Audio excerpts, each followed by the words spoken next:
گستاخی کی ہے تو ان گستاخوں کے سفیر کو پاکستان سے دفع کیا جائے، لیکن پاکستانی حکومت نے بجائے سفیر نکالنے کے تحریک لبیک یا رسول اللہ کے لوگوں پر گولیاں برسائیں، 27 لوگوں کو ایک شہید کیا، 12 لوگوں کو ایک شہید کیا، 4 لوگوں کو ابھی یہاں سادوں کی پہنچنے تک مریدکے سے سادوں کی تک 4 لوگوں کو شہید کیا، سینکڑوں لوگوں کو زخمی اور زخمی کیا اور درجنوں لوگوں کو اپاہج اور معذور کیا۔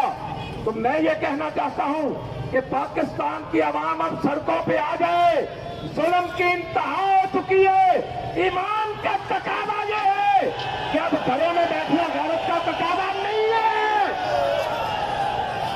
سب لوگ اٹھو، اس کارواں کے ساتھ شامل ہو جاؤ۔ یہ ناموس رسالت کارواں ہے، یہ عزت رسول کارواں ہے، یہ اپنے نبی سے وفا کا کارواں ہے، اس کے ساتھ شامل ہو جائیں۔ ہم انشاءاللہ العزیز اسلام آباد جائیں گے، یہ قافلہ رکے گا نہیں، نہ تمہارے چیلنج سے، نہ تمہاری گولیوں کی بوچھار سے، نہ تمہارے ظلم و تشدد سے کوئی چیز بھی اس قافلے کا راستہ روک نہیں سکتی۔ اے عاشقان رسول، صرف کھڑے ہو کر دیکھو ہی نہیں، پتہ نہیں زندگی کب ختم ہو جانی ہے۔ اٹھو، اس قافلے کے ساتھ شامل ہو جائے۔ ہمیں نہ UN کی ضرورت ہے، نہ فرانس کی ضرورت ہے، نہ امریکہ اور برطانیہ کی ضرورت ہے، ہمیں ضرورت ہے تو رسول اللہ کی ضرورت ہے۔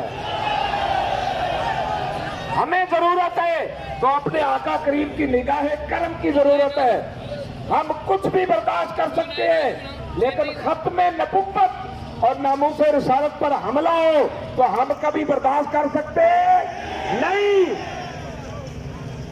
اس لیے میں ان حکمرانوں سے بھی کہوں گا کہ ہوش کے ناخن لیں، آپ نے ابھی اور کتنی گولیاں برسانی ہے، کتنے لوگوں کو شہید کرنا ہے۔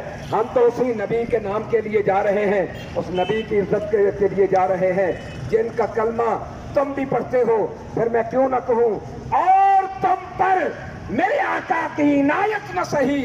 اور منکرو کلمہ پڑھانے کا بھی احسان گیا، منکرو کلمہ پڑھانے کا بھی احسان گیا۔